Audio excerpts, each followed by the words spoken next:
Hi, everybody. Welcome to another episode 5. If you've missed episodes 1, 2, 3, and 4, make sure you go on back, check it out. You can go to CertifiedUnscripted.com and check out all the previous episodes. You also can check us out on the Certified Unscripted YouTube channel. I forgot my manners. My name is Vera Jones, and I'm your host. And I am so excited about this broadcast. I know I say that every week, but it keeps getting better and better and better. Again, if you've missed anything from last week, we talked about Hidden Figures, Lucy Harris. Her story is just amazing. Be sure to check that out. Sha'Carri Richardson, we talked about that saga a little bit. The fact that college athletes can get paid, right, with name, likeness, or image and likeness, NIL. We've been talking about a lot of stuff, WNBA hoops. We've got the All-Star coming up. We got the Olympics. So it hasn't changed, except this week we have a very, very special guest in Cynthia Cooper. But before we do that, we've got to bring in the Power Pack crew, the Certified Unscripted crew. We always start with the GM, Penny Toler. Penny. Welcome back to the show. You just got fuzzy on me. There you go. All right. Okay. How you doing? I'm doing great. Looking forward to this show. Looking forward to chatting with Cynthia. Hey, let's get it rolling. Well, as you know, Penny Toler, former GM, executive vice president with the LA Sparks, and history in the making the very first WNBA basketball or basket ever. No slouch though is Teresa Weatherspoon. Spoon, welcome in. What up? Hey, I'm in this hot place of Phoenix right now, man. It's pretty hot on this end right here, but I'm happy to be where I am right now. I'm back with my people. Yeah. The show is going to be even hotter than Phoenix. That's what I'm predicting. Of course, Spoon is, of course, the New York Liberty legend, Olympian, et cetera. And speaking of Olympians, we cannot forget the mighty Ruthie Bolton. Ruthie, where are you today? I am in it's Las Vegas at the in this hot here too.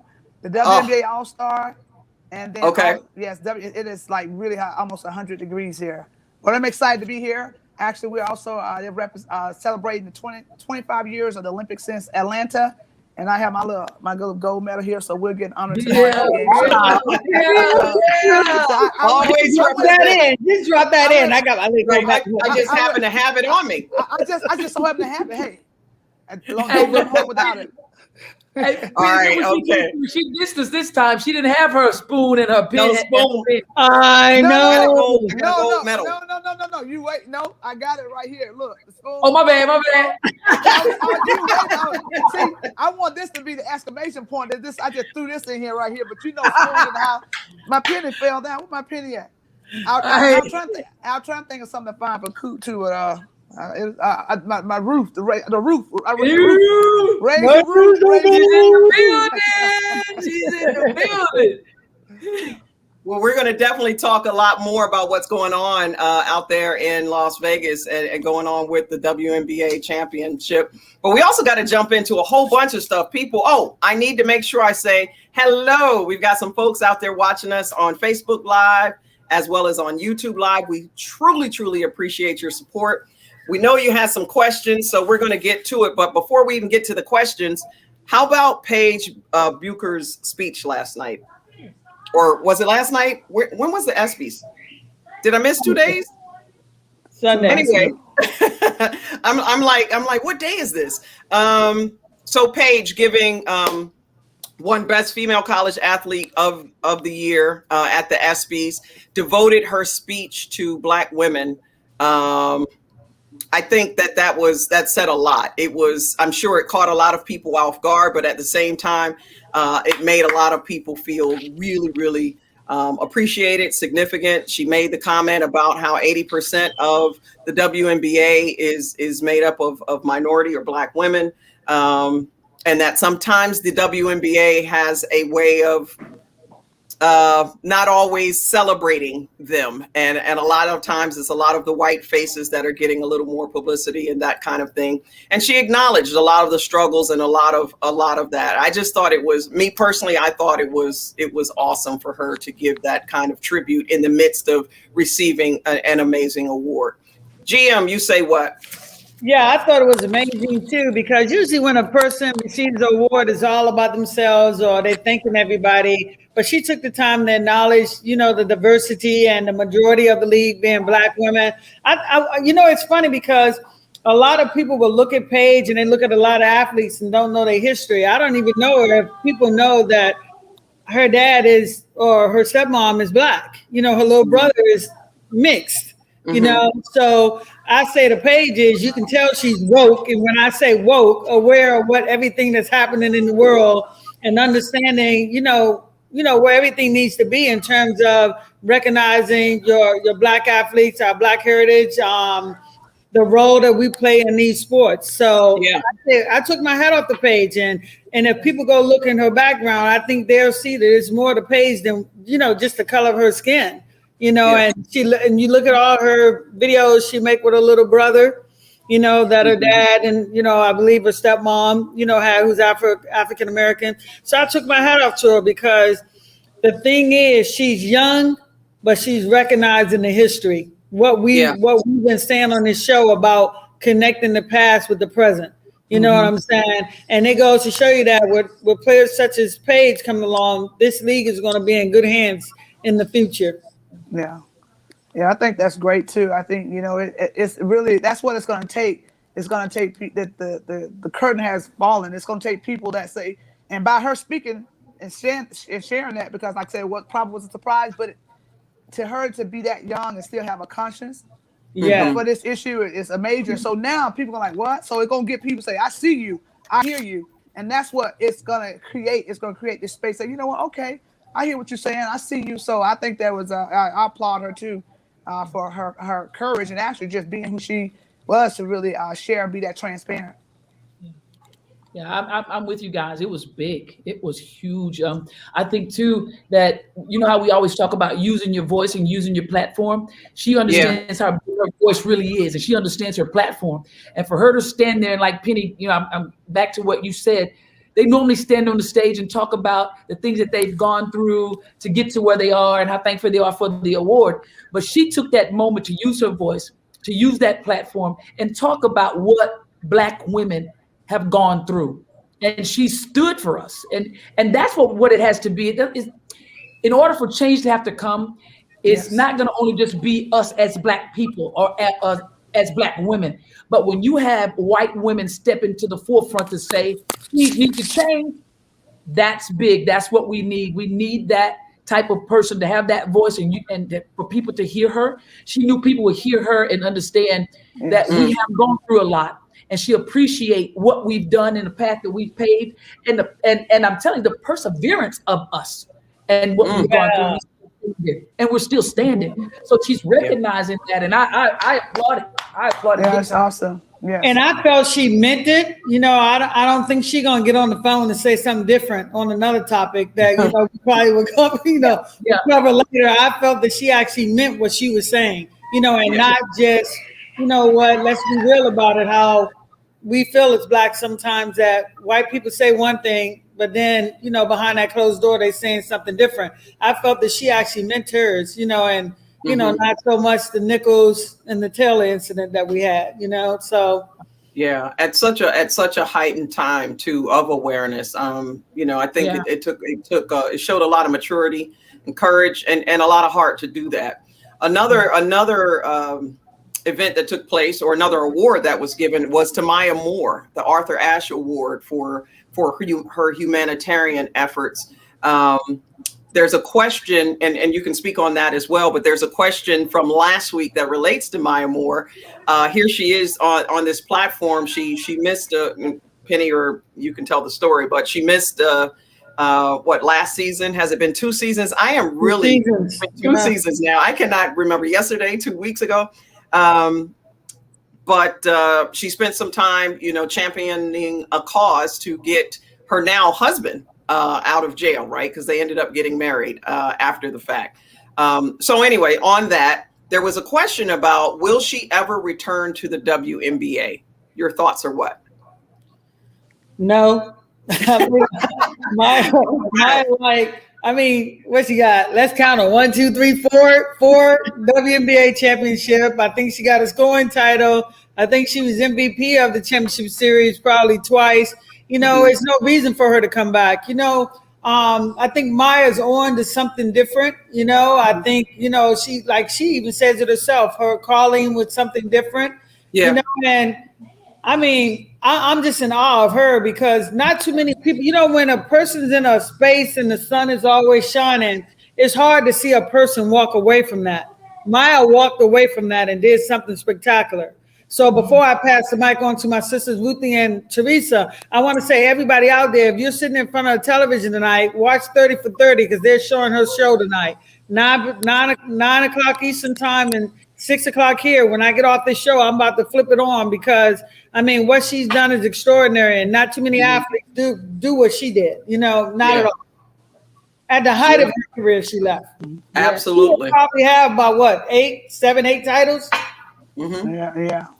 Well, I think that says a lot about, you know, you talk about the heart of a champion and something you would think, okay, her 4 championships and all the things she's done to and she was going to break countless records. And I think that to me, what says a lot about her is that it shows a lot about her as a person. What makes her a champion? Because she won 4 championships, she's Olympian. It's because of who she is and her heart and her conscience and her mindset to just want to change. And like I said, not really worry about what people's perception are. Why he's not playing? She was fulfilling her purpose. Basketball was a gift, but her purpose obviously seemed to be bigger than the game. So I applaud her for the courage, for being courageous enough to take that path that might not. When you know what your why is, when you get to the point, you know your why. And I heard you say, Spoon, when you know your why, you know your way. When you lose your why, you lose your way. And she committed. She leaned into her why. And to me, I applaud her. I feel like giving her a high five right about now. But I just really, I think that's awesome. It says a lot about who she is. So she's very deserving of that award. So whatever she decides to do, you know, she's going to be successful at it because she just has this competitiveness, this heart, and this drive. And she just holds on to her why and her purpose. Yeah. I'm with you guys. I don't believe she's coming back either. I think she's jumped into the next chapter of her life. And what she's done and how she did it, I've had a lot of respect for her as a player, but you guys, I have way more respect for her now than ever before. To walk away, like you guys say, from a position where she's top. Everybody's looking at her and she has everything going for her in the game of basketball. She decides, this is what I need to be doing to right or wrong. There's someone who's been treated wrong and I need to work to right this wrong. And she's going on her belief, her faith, and the direction that God is sending her. She is truly on the path of what God says for her life. And I respect it. And her speech was unbelievable about relationships, about power, about love, and how we should go about treating those things. She was absolutely amazing. Absolutely amazing. Yeah, powerful. More than an athlete. When they always try to say we're just athlete, she's more than an athlete, you know, to me. And I really don't care what somebody out there think. To me, what she did was along those lines of that, you know, that Ali, when he didn't want to go to Vietnam, you know, she had all this stuff, but yet she chose, you can tell she's strong because she didn't care what anybody thought of her. She didn't care what anybody was going to say. She walked, she, like you said, Spoon, she wouldn't walk in the shoes that she wanted to walk in. And I'm going to tell you, that takes a lot. That takes a lot to do what she did. Yeah. Before Kobe passed, as we get in the game, can you imagine how tired she was to try to right this wrong? I remember the moment that she fell to her knees. And I'm like, exhausted mentally. But she got it done. In everything she's done, she's got it done. She's done it. She made it happen. I mean, you guys, love her. I love her. Yeah. Yeah. All right. Pulling from another question from last week. Kobe, before Kobe passed, what type of an impact do you believe he made in women's sports? I'm gonna go first because after this, I think I have to evacuate the premises. I got to get to we have a dinner at the team. But anyway, your gold medal. But okay, I got to flaunt my gold medal around. Oh yeah. But I want to say, you know, I was very fond of Kobe. I know people got their perception of him. I had some time to really have some conversation with him, you know, but I think that, you know, he was in a direction of really elevating the women's game because he had a daughter that played. And I think it was great. And I think that he was people started getting a glimpse, like, you know what, hey, you know, he's back in women's basketball. And I think he was going to be pivotal in the mindset. I think that it is such a loss. I'm like, it's still hard to even perceive that now, but I know he was going to really, you would think, why would it take him? But someone like him now advocating for women in sport, because his daughter, I know it was going to take a whole new, he was going to change the trajectory of women's basketball and girls. And so I appreciate what he did. Obviously, he's going way too soon, but I think what he's done and his legacy he's left will still carry on, you know, from here on out. Yeah. Any other thoughts? I love it. I have a tremendous amount of respect for him in many ways. And with him and his daughter, the way that he spoke highly of us as women playing this game of basketball. Mm-hmm. He saw it as us playing basketball, not just women playing basketball. He saw it as basketball. But most importantly, you guys, he showed up in the arenas. He was there. Yeah. He was there to support. He's sitting in the stands. He's sitting there. So you think people aren't going to see him and then like, Kobe's supporting this thing. Mm-hmm. Kobe's supporting that. So a lot of people start to jump on board because Kobe showed up. Can you imagine all the years that we've played this game? And then Kobe Bryant steps up and he starts to talk about how important the W is to our young women growing, even to our young boys growing. He starts to speak the way that he did of us. Our game was about to go to a whole nother level because of Kobe Bryant stepping in and talking about just how great we are at playing this game. Just as well as men are being spoken about, he felt like we should have been spoken about in the same vein as those men. Yeah, and the thing that I loved about it was even making women basketball big, not until you had Kobe Bryant did you saw the word girl dad. Yeah, He made it awesome that every dad ain't got to have a son just to be like, my son, let me hug my son. He was a girl dad. When Kobe was doing everything he was doing for this league and flying all over the world to take his daughter, Gianna, to see all these games, all of a sudden, you see every man in America now, I'm a girl dad, I'm a girl dad, I'm a girl dad, and being proud about it. You know, he set a trend that was bigger than basketball because now all you see is girl dad. Look at Dwayne Wade with his daughter. You know, everybody, people that are, now it's just girl dad. It was going to be explosive, and it still can be explosive. But the bottom line is, I always say, Kobe led the charge and people were getting on the bus, but now you need to stay on the bus and keep pushing this thing that we got called the WNBA and women in sports. You know, this is don't let his life and his work be in vain. Let's just continue it on. You know, he made it cool. He made it cool to, hey, women basketball, this is where it's at. It would have been larger than life. And I'm not going to say would have because it is going to be larger than life. Exactly. It is indeed. Absolutely. It is indeed. All right. On the flip side, we have such a special guest. I'm sorry. I can't wait to get to her. This is unscripted, so we can get to her when I want to hurry up and get to her. Right? All right. So on the flip side of this, don't go away. We've got Cynthia Cooper. And yes, I see some of your questions. Keep them coming, Facebook and YouTube Live. We'll be right back. Yeah. In today's busy, fast-paced world, you need hydration that can go the distance with you. Face it, most sports drinks are more like soda. Many contain tons of sugar, artificial flavoring, artificial colors, and artificial ingredients, sometimes leaving you feeling sluggish, nauseous, and bloated. Well, there's a new sports drink in town, and she's got game. Introducing Electra, supernatural hydration for everyday doers, hustlers, and athletes.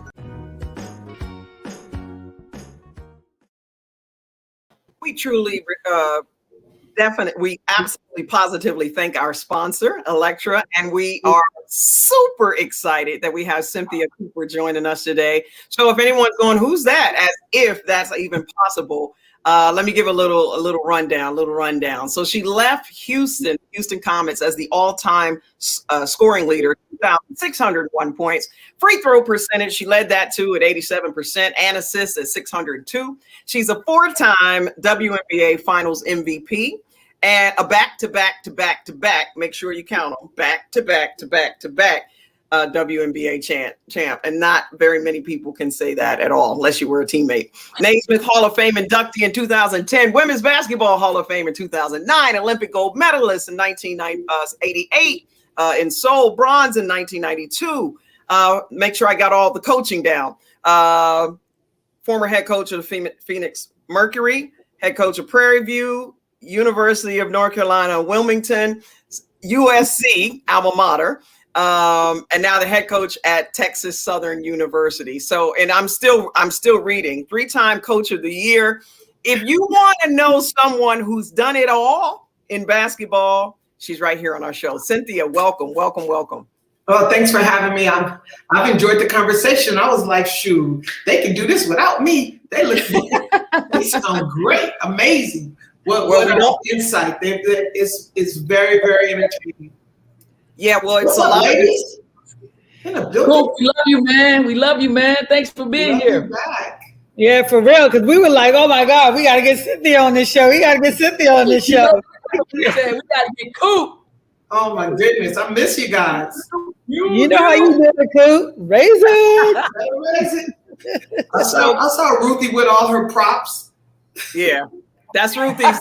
She's taking that on. That's her little job now, is to bring the props, the spoon, the penny, and now the bling bling. It's always something with Ruthie every week. You know what, Vera? It's too bad Ruthie had to leave, because I'm sure that Coop would have gave her a run for her money with that rap game, huh, Coop? Ruthie would have had to go home.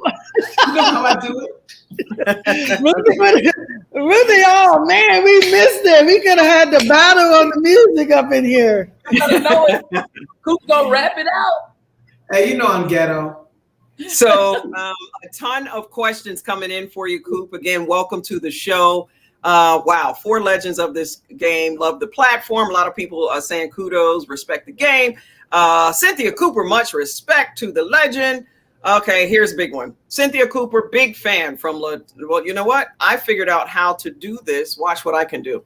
I can put the question there. Cynthia Cooper, big fan. How was it playing for Van Chancellor? I think he gets overlooked. What was his strengths as a coach?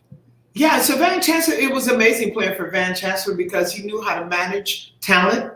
He knew how to still give us direction, but in a way that we could, receive it and then apply it on the court. Also, I thought he was really good with managing the bench and the expectations of, other pro players who had had success in college and was now maybe in a secondary role in the WNBA. And then also he was funny. He was funny and lighthearted, and that made it easier. When we had some of those tough games, when things were a little more tense, to have a coach that wouldn't add on to that. Intensity. He was good with kind of making it a matter of fact kind of day. X's and O's, great. He knew how to surround himself with people who could help him and help us as a consequence. So it was great playing for Van. You can understand him though. Like, I was never Cooper. I was always Cupper. And I told Jeanette Arcane one time to go there yonder. Go up yonder. And she was like, that is not English. But no, it was great playing for Van.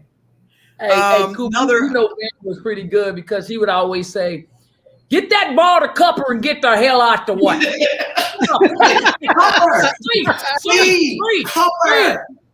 I remember that play right there. Everybody in the league knew it. Everybody knew C. Couldn't stop it.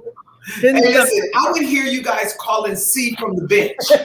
Like, y'all bench would be C. They're running C. My good Lord. I said, at least let's change the name of it. But it was like, it didn't matter. You still got it done in C. You still got it done. I'm gonna give you your props. I'm gonna give you your props. And that's why I'm glad you're on here, Coop, because it's important for people to hear your story. It's important for people to know what was driving you. I had an opportunity to be your roommate with every USA team that we played on. And Coop, those conversations that we had, every conversation was about greatness. You guys, Coop wanted to be great. She always spoke about being the best. She wanted to be the best. But there were times I would wake up and look, Coop's not even in the room. Coop's going to find somewhere where she can get up her shots. Yeah. Coop wanted to be great. These things I know is not because I read it. I was with her. I heard the conversation. And the reason she's in the position that she's in now, that everybody calls her the GOAT, is because of the work that she put in, where she came from. As she'll tell you in a minute, I'm from Watt. Don't play with me. That's where I came from. What she had to go there to be where she is today. That's why Cooper is who she is. I think it's important that people understand that, it doesn't happen by magic. It didn't happen just overnight. It was the work that we put into it, the sacrifice we put into it. And I wake up every day trying to be the best version of myself. I wake up every day trying to be better, get better. And even when I played, I wanted to add to my game, do something different. I wanted to be the best. And I was willing to put in the work in order to be named with some of the greatest basketball players ever. I saw the question on the screen, and I enjoyed playing with Cheryl Miller. Cheryl Miller was the greatest player I've ever seen play. And, to be honest with you, when I came out of, when she came out of high school, I was like, the hype. And I saw her at our first practice, and I was like, I need to get in the gym. I need to get better. Yeah. She's amazing. So that's kind of been my mantra in my entire career. And wake up every day trying to be great. Yeah. But you know what, Cynthia, and you definitely want to speak on this, because the thing that I always admired about you, and it's what a lot of players go through now, where they always be like, oh, such and such don't like me, this don't like that. I'm talking about, because look, when the league came out, the only people they were pumping was Lisa, Cheryl, and Rebecca. When you went to SC, you played with the twins, you guys were loaded. But you always found a way to shine. And that's definitely your work ethic. But what drove you to be like, they got all this hoopla, but here comes Cynthia, who you've been, we seen you balling because we were balling with you overseas. And then you came back and bust that glass ceiling where you like, okay, there's them, but look who's the new shelf in town right now. Well, Penny, thanks for bringing that up. I think what's the most important thing about me is that I never let other people determine who I was and what my future was going to be. I never believed people when they told me who I was. I only believed what I saw looking back at me in the mirror. That's the person I counted on. That's the person that was in the gym with me. That's the person that worked hard. That's the person that was out late nights, early mornings. And when I was in the WNBA, coming before practice, staying after practice, because I knew I held myself to a higher level. So for me to be playing with the McGee twins and Cheryl Miller, I will tell you right now, I enjoyed playing. I learned so much playing with the McGee twins and Cheryl Miller and my entire team. But I never stopped believing that I was a great player. I knew my time would come. I knew playing on the USA teams that my moment would come if I just kept focused and continued to work. I started playing basketball when I was 15 years old. So I knew I was behind the 8 ball. I had a lot to learn, but I never for a second changed my mentality to say I was less than I actually was. I never spoke to myself in a negative way that stopped me from growing, stopped me from getting better, stopped me from seeking greatness every day. Yeah. One thing about you, Coop, and I knew this overseas, you were the same Coop. It was beautiful to watch. Like you wore that Coop that we all knew, that rapping Coop, that Coop they're gonna meet you before the game. One thing I always say, when it's lights, camera, action, Coop's showing up. Perform. And they're gonna give you a performance for the people who never got a chance. Coop's gonna give you a performance on the court, and then she's gonna give you one off the court too. I used to love that about you, Coop. Well, I appreciate that, because at the end of the day, I want to be great for the little kid that's dreaming of being a professional basketball player. I want her to be inspired. And that's what I brought into every single game. I didn't want people to think, oh, guess what? I'm taking it for granted. Oh, no, this is a dream come true for me. And it was a dream every single day. Yeah. Talk about those rivalries. Oh, boy. Oh, yeah, we had a bunch of those. Talk about it. New York, Houston. Let me say this. I love you, Spoon. I love Vicki Johnson. Let me hear what's coming. Let me hear. I Vicki Johnson out right here. She never called me back. But I love Vicki Johnson because I knew when I played against two teams, New York and LA, I knew I had to bring my A game for 2 reasons.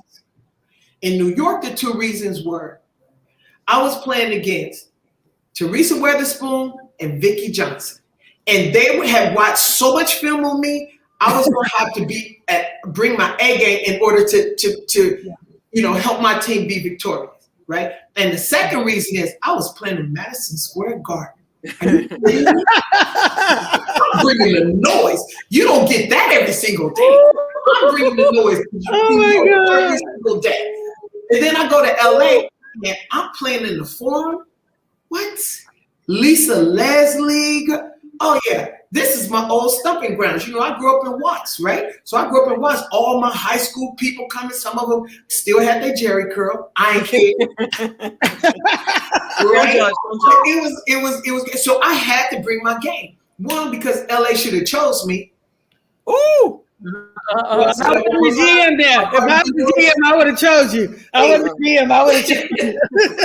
So it was just great. I love playing in the WNBA because it gave us an opportunity, Spoon. You know this, Penny, to come back to America and showcase our talent in front of Americans, in front of our families, our friends that we had lost touch with while we were playing overseas. So it was great for me.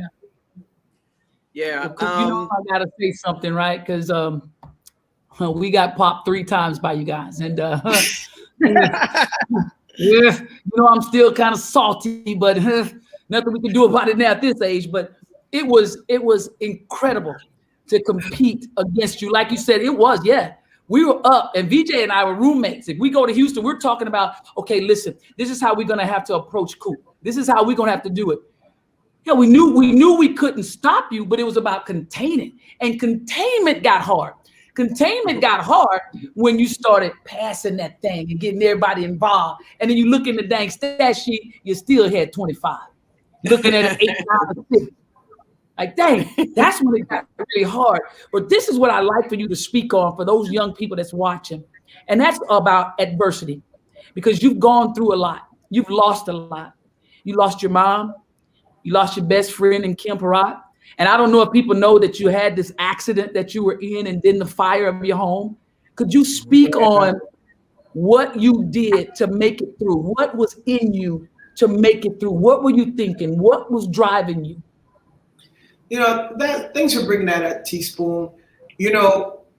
I just believe in hanging tough in the tough moments that life bring you. I don't believe that. I believe in being solution-based.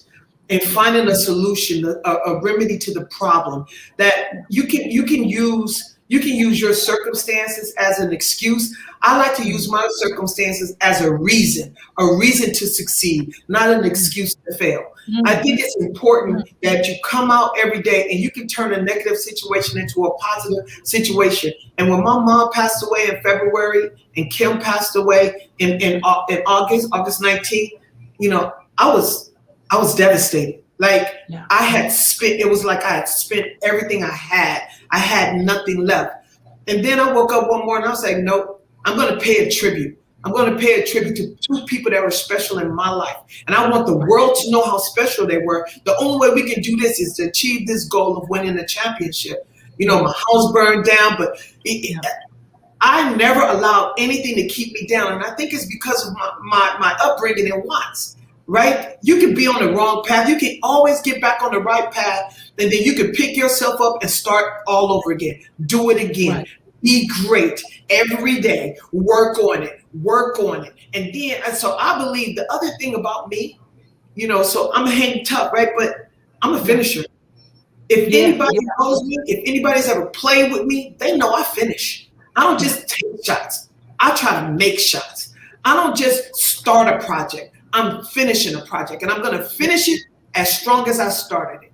And that's just the passion in me. Yeah. There's I got to give this shout out. It's not really a question, but since you were talking about the adversity that you had to overcome, you wrote a book. Talk about a little bit about that book and what really, really drove you to write it. And then you also have a big shout out here from Katrina Thompson. She says you signed her jersey when she was younger, and she had to read your book in middle school and she says you're a fighter and such an inspiration. But talk about what it took to write that book. When you write a biography, and I wrote it several years ago, you have to relive moments. And those moments weren't always pleasant and they weren't always good, but they helped to shape you. and help to get you on the path that you're on. And I didn't know I was going to be a professional WNBA player. I didn't know I was going to be an Olympian or a Hall of Famer. You know, when my first trip to USA Basketball, I paid my own way. I went to an open tryout. I didn't get invited. I went to an open tryout, and I made the 86 World Championship team. And so, you know, for me, it's always been something in my way that I never imagined that it could stop me. You know, when I was trying out with 150, 200 girls before the invited group came, I never once thought that I wasn't going to make the team. So all my energy, I didn't divide my attention. All my energy went into making that team, attacking the people, the players that were in my position. And that's how I've confronted life. I see adversity, I see an obstacle, I'm overcoming it. And so that book really we were able to chronicle my journey. But I had to relive some hurtful moments also. Yeah. It's as an author, 5 times I've done that. And I know what that pain is like when you're pouring out your entire life into a book and exposing yourself, making yourself vulnerable. Spoon and Cooper question. 86. Can you go back that far, back to them Jerry curls and the gold team? What were your memories of that particular year? That was 88, right? 88. Spoon, don't I'm gonna laugh, Coop. You already know what I'm laughing. Do it, Spoon. Don't do it. World, this gonna be my chance to get up one. You guys. I'm leaning in for this. I know. I mean, Coop out there, she balling, she doing her thing. I've already gotten hurt. So I'm actually up there with the film lady watching her video of the game. Coop gets hurt. She did her thing, gets to the hole, bang. She gets knocked down, and boy, she's with a major concussion. So we get home, and they tell me, hey, Spoon, you have to watch Coop now. You got to make sure you watch Coop. Because you have to wake her up every 15 minutes. Wake her up. I'm going to wake Coop up. I'm like, where in the hell did Coop go? Coop in the bathroom. I'm like, Coop, what are you doing? You're not supposed to. Coop, where were you at?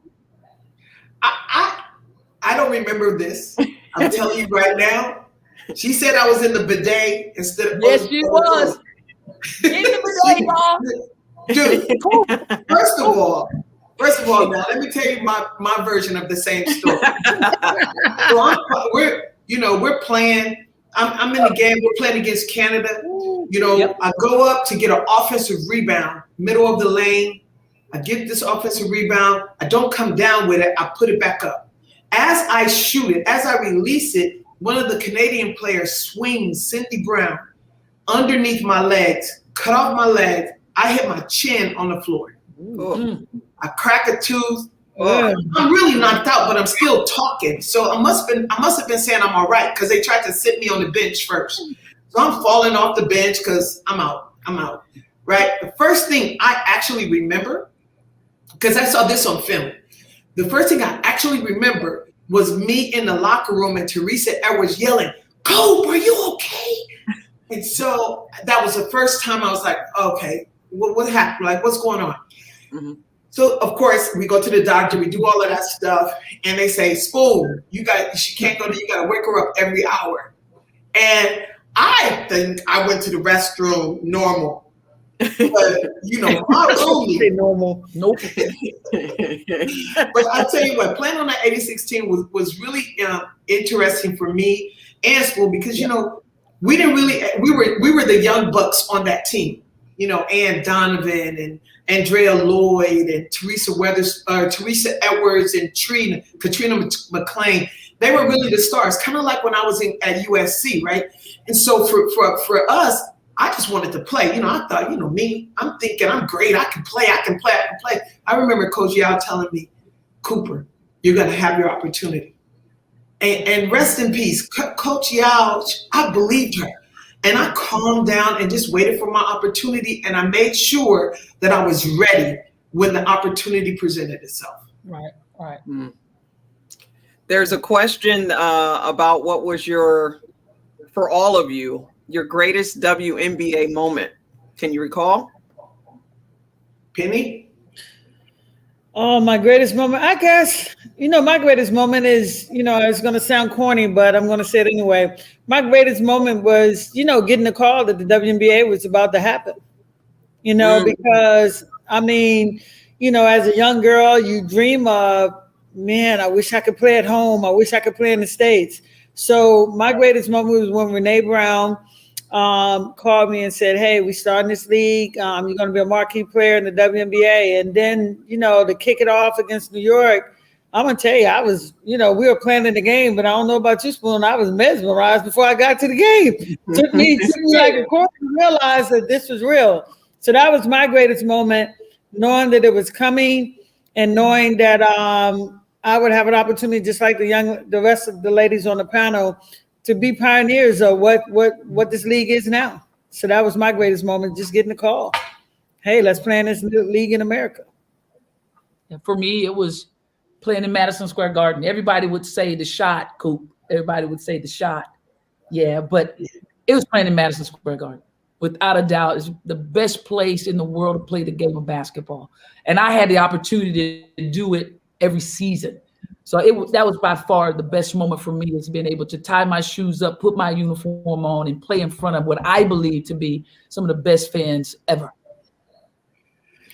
I could talk about championships, but I think that my favorite moment was seeing the first girl with my jersey on. Yeah. Just that first kid, you walk out for warm-ups, and I remember she was walking down to take her seat, and I was like, come here, let me take a picture with you. Like, oh my God, you have my jersey on. Like, it was amazing to actually see that happen. You dream about it, you're playing pickup, or you think about it, but you when it actually happened, for me, it was very, very special. And I'm just going to give a shout out to my mom. May she rest in peace. The first 2 championships she was alive to enjoy and experience. And so she's always been my girl. So the fact that she was able to see me come back to America, play in front of American fans, and be successful was very special to me. Yeah. That's definitely special. I'm going to change directions just a little bit, because we're getting a lot of questions too, especially with the WNBA All-Star game tomorrow. Got the Olympics going on. We've got all this basketball stuff going on. And so we get a lot of questions about players specifically. A lot of our fans want to be in the game with you, want to know who's who. So this one from LaShawn, Sue Bird or Teresa Edwards? Coop, you got an opinion on that? I'm going with T. Edwards. I'm going with T. Edwards just because T. Edwards was a beast. Yeah. I know, because we played against each other all the time. And I'm going with her because Sue Bird might have a better 3-point shot. She might even be a better, point guard and, as far as assists go. But Teresa Edwards was a complete package. She was a complete package. She could attack you offensively. She could lead a team. She was a fierce defender. She was a winner, and I love playing with her. Yeah. Penny, you got your question? I'll address this before you guys chime in. Yes, Katrina McClain and Teresa Edwards did get overlooked, but right now, the WNBA is alive and well at year 25, and I think they are just as excited as we are. Yeah. Teresa Edwards was a player, one of the best to ever play. I mean, if anybody got a chance to see her, and the thing that was good about her, and Coop touched on it, she played both ends of the court and played them well, equally as well. She was legit. And I remember one time, and she may not even remember, I remember one time we was at the national team and was trying out, and I thought I had her beat running. And oh my God, she came out of the back and, she won that race. She was a competitor. Like, it's unfortunate that, people didn't see her in her prime, just like a lot of other people. And Coop, this, you're talking about Katrina and Teresa, but what about Janice Lawrence? Oh my God. Yes. Jung Lee, who's another great point guard that wasn't even an American. You know what I'm saying? Like, we in Europe, we got a chance to see LaTanya Pollard, who was a 49er. You know, if they had 3 pointers, she probably would average 40. Yeah. But getting back to the topic at hand, Teresa was just legit. And I'm going to tell you right now, and if she got on you, you weren't getting your points. Straight up. You're not going to get your points. She going to get hers, but you're not going to get yours. Yeah. I think everybody touched on it. I think we'll all say Teresa Edwards, she wanted to destroy you. She wanted to destroy you. I'm telling you. And I can go back to our USA teams, and the matchup was Coop and T every day. Coop and T. It was a heck of a matchup because they both wanted to kill each other. They both were going at each other. But it was a great sign of both of them making each other better every day. Yeah. Both of them better every day. And they accepted that. So it's a little bit different nowadays. But those two compete against each other every day.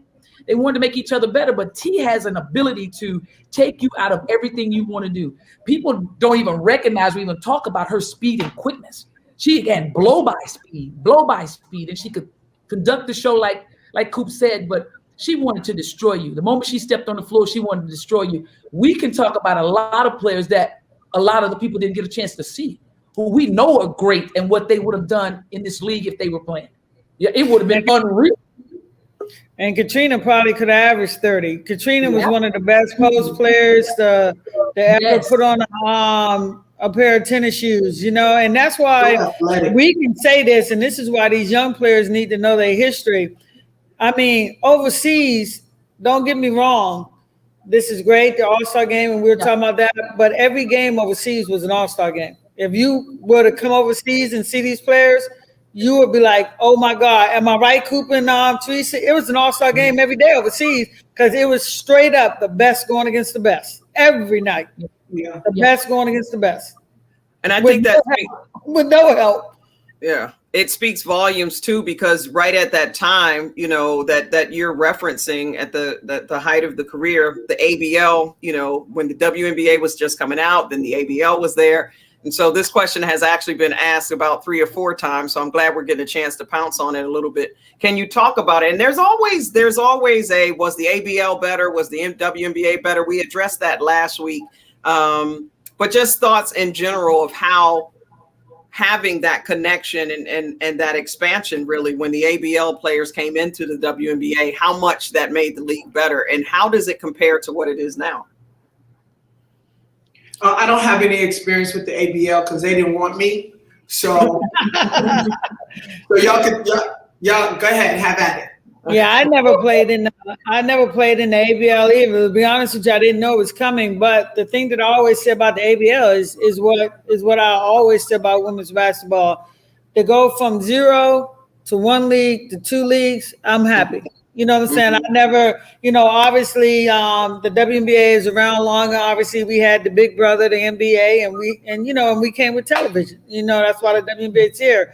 But any female player, and this is what at least for me, like I said, I just wanted to have a league in America to come home. So now you had the ABL and then the WNBA. So even if they both were still in existence, I would still root for them both because, you know, you have that many players and it's just that it was a shame that the great women players had to go overseas to play when we were the better players, straight up. We should have already had a lane here in America. So what those players did ultimately is really set the stage for what we call an all-star now, right? So we've got this big all-star game coming in. When you start thinking about the competitiveness that you had back then when you all played and where we are with the all-star game now, have we grown in talent? Has the game gotten stronger, faster, you know, anything? What's changed? What's different? And what can we expect from the USA team other than Taurasi? I just saw somebody put in there. Taurasi, I believe, is not playing. Did anybody get that? Yeah, I got some type of thing that said she wasn't going to play. So, you know, for me, I think that the talent in the WNBA is incredible right now. I just really believe it's incredible. So I think there's a lot because kids are now dreaming of playing professional basketball. Now they're growing up with the professional league in America, and they're dreaming of being a professional player in America. I love that. The fact that we had to go overseas, it is what it is. we were able to come back and have a short time in the WNBA. I love it. We were pioneers of the league. I just want the WNBA to continue to, Maya Moore in her speech talked about sacrificing. And if you want to have longevity, you want to have a professional league that has longevity, you have got to be willing to sacrifice some things for the greater good. Sacrifice some things for a longevity for your league that you dreamed of playing in. So not only bring the talent and bring the noise, but also sacrifice. Early in the league, we did a lot of community service things. We were everywhere for everyone. And I'd like to see the players in the WNBA continue to do that. And not always, and I'm telling you as a GM, and I'm not saying, just, my own players or my ex-players, the Sparks or other teams players that we were paid when they came here to sign some stuff. It's your duty. It's your duty to pay it forward, just like we did. Without having to say, oh, is this my 11th one? I want to get paid. Some things you have to do. It's your duty to pass that torch. It's your duty now. And I said, every girl out there that dreams of going in the WNBA, as a former GM, I used to be like, you know what? These cats are kidding me. You want to win and be in the league, but you don't even know the league you're playing in. You go ask men when they coming in the league, they already done size up. Who's at the 2 I got to beat out? Who's this? Who's that? You're dreaming of a league, but know the history. Respect the game and know what the history is. Know the effort that you got to give. You know what I'm saying? And not just come in and think, oh, I'm number 1 on TikTok, so I should be making the league. No. Right. You know what I'm saying? No. Bring your A game, because I see a lot of people on TikTok. I'll be like, and I ain't got nothing against TikTok, Instagram, or any of that. But my thing of it is, and one thing I'm going to say about everybody on this panel, yeah, we walk the walk, but we talk the talk, but we can walk the walk. And I see a lot of players, they're more in the Instagram, then you still got to have the product. The product still got to be good. The product has still got to be good, Yeah. Spoon. Hey, that's well said. Well said. Well said. All right, spinning forward then. Predictions. So usually All-Star game, about half the season. I guess we're into half the season, about that.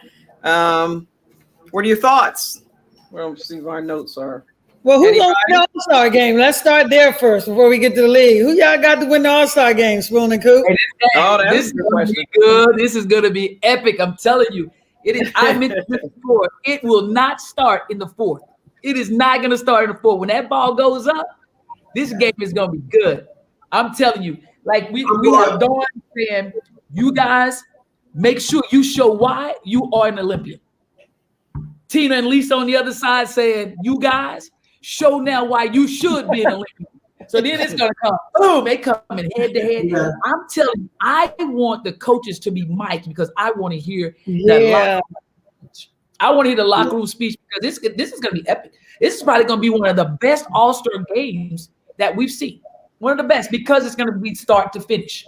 It's going to be pretty doggone good. Liz is playing too. And Liz is, I thought the Australian team would have kept Liz out.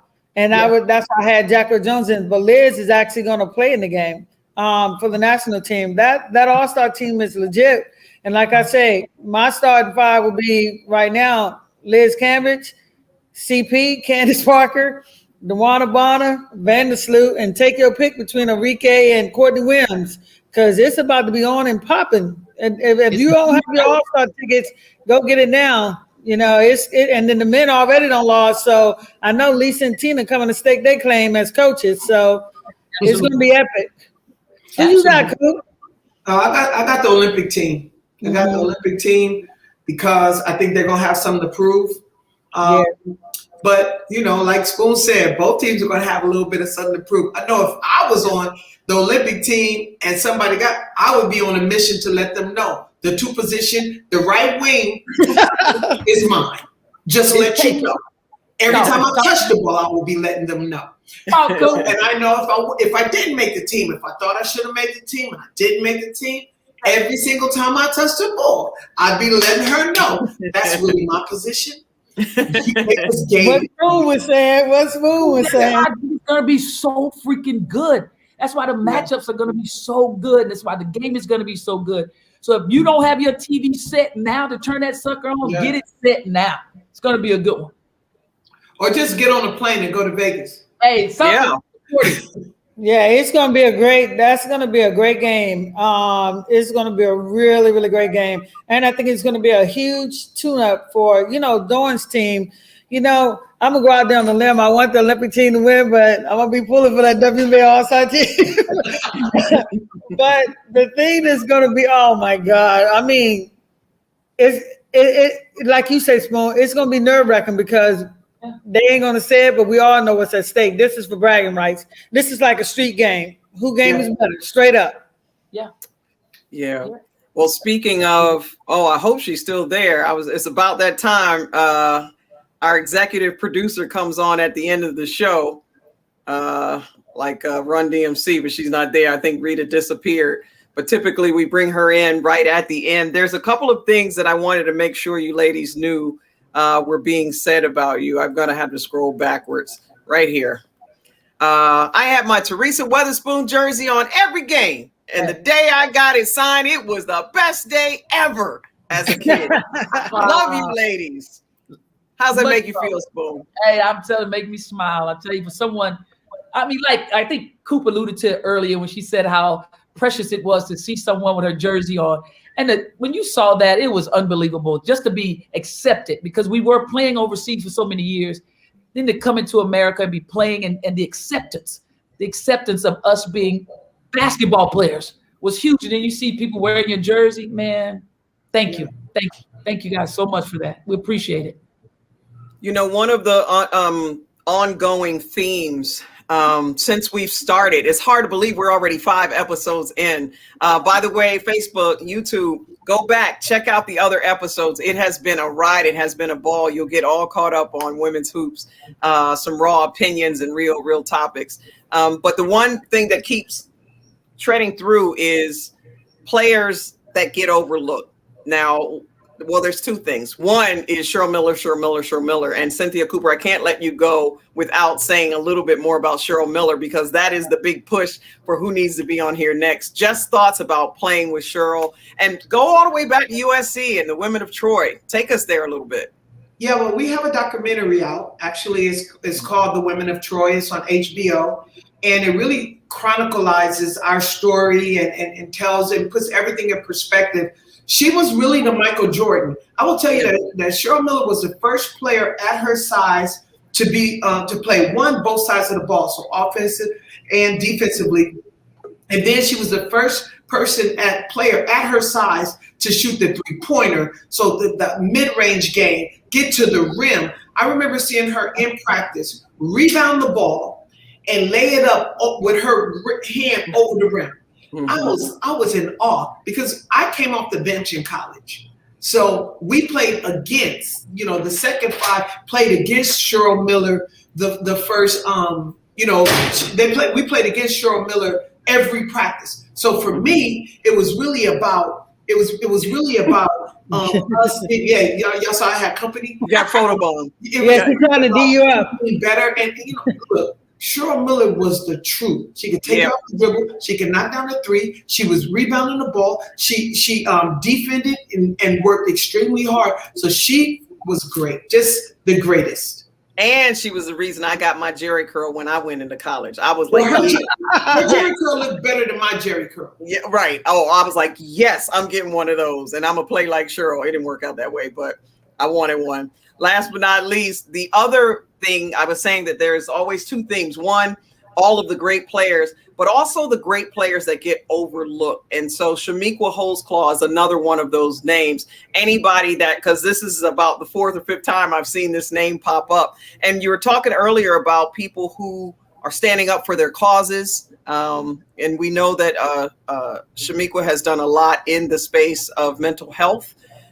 Just overall, your thoughts of her as a player and kind of where things went. And I know you touched on this just a little bit before, Penny, but I'd love to hear it again. I don't think Shamiqua was overlooked. I think these players of the day just need to, reach back a little bit. I think Shamiqua might be one of very few to have 4 champions. I think she won 4 titles at Tennessee, I believe. 3 for sure, but I think she won. For sure. Yeah, I think she might have been the only one that did.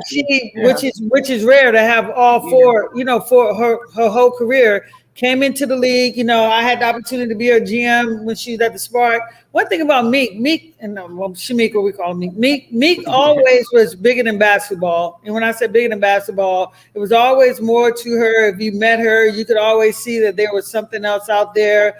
And you see when her career was over and the stuff that she went through. And, you know, I'm honored to know that we had great conversation. Like I told you, we'll be sitting in the IHOP, you know, just talking about life and enjoying themselves. And now when I see her, I know her smile on her face on Instagram. And when I see her, it's legit happiness, you know. But she was one of the best of players. She was another one of those players like Teresa Edwards that had the size, but had the skill to play a guard up for it. You could put her wherever you want, wherever you needed her, you could have put her there. Yeah. She was awesome. I don't think she was overlooked. I think maybe her career might have got cut short. People may see that, but she still accomplished a whole lot.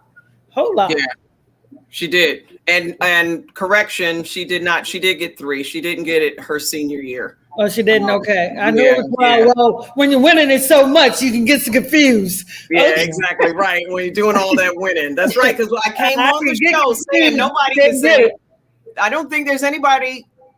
I'm thinking even UConn. Is there anyone other than Cynthia Cooper that can say back to back to back to back to back? Didn't Lobo and Diana not in the pros? Not in the pros. We'll have to do our research. See, that's what we're executive producer. We'll bring in Rita. Rita, we're gonna need it. We need a researcher. We need a researcher. Yeah, that's a lot. We got a lot of stuff going on. Stewie is a four-time champion. The only other team I think that had forward is Celtics. No, you heard me? You cried, but didn't you think you have 4 in a row? The only other team I think that had 4. The only professional team to have 4 championships in a row. The Houston Comets. That one I do know. In a row, there is no back to back to back to back. Well, go ahead and pop your check, Coop. Go ahead. Pop it. and that's the greatest story you never told. So another great show, another, I mean, we could have, and I know that we could talk all day. We usually wrap, Coop, with just kind of some final thoughts.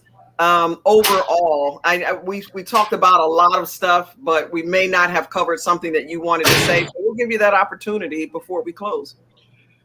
Well, I guess I would like to end this with saying, hey, if you're a young girl, if you're a young boy out there and you want to be great, you can't worry about what other people say. You can't worry about what's on TikTok or Instagram or Facebook.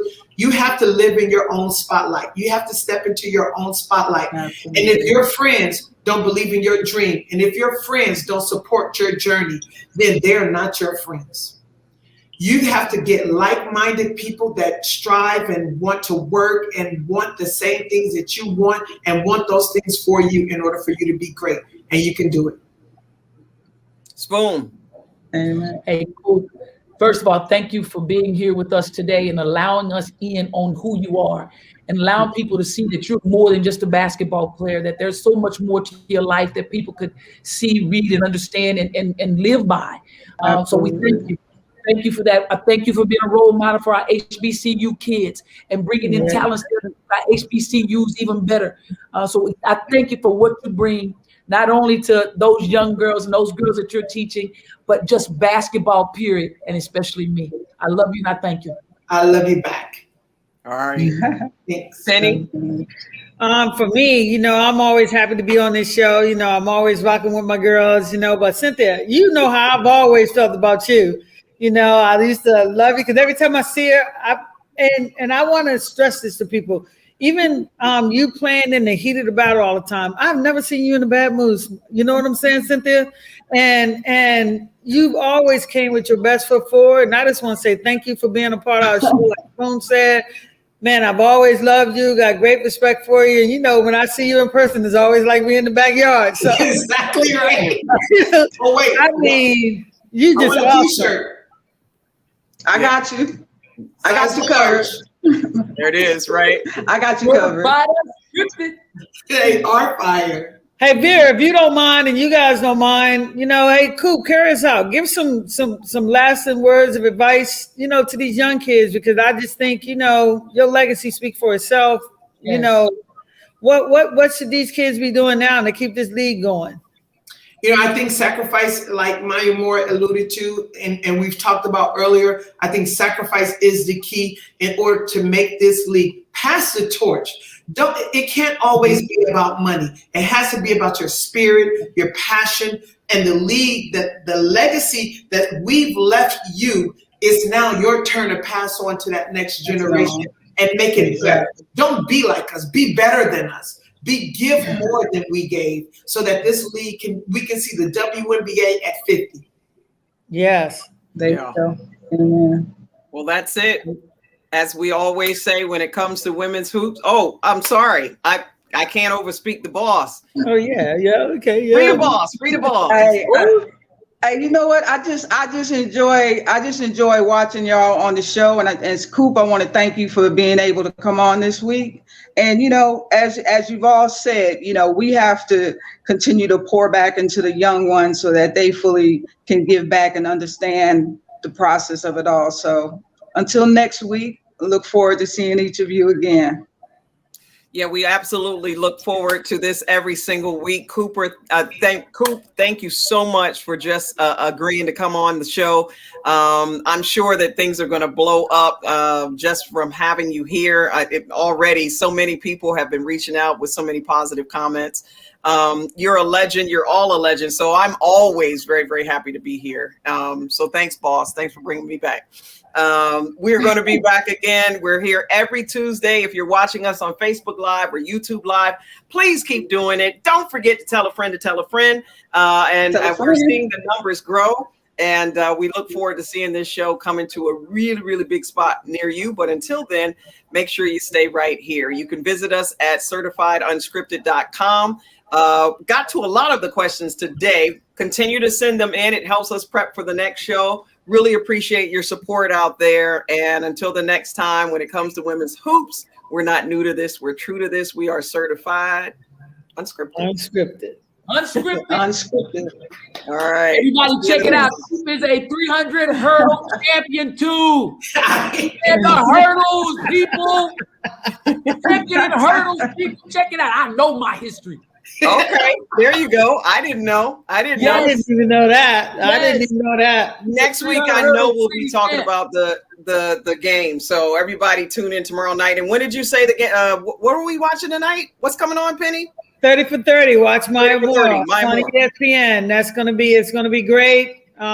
Please catch it. Please support her. Support ESPN. Hey, let's just keep pushing it. All right. See you next week, everybody. Thank you so much for tuning in. Thanks, cool.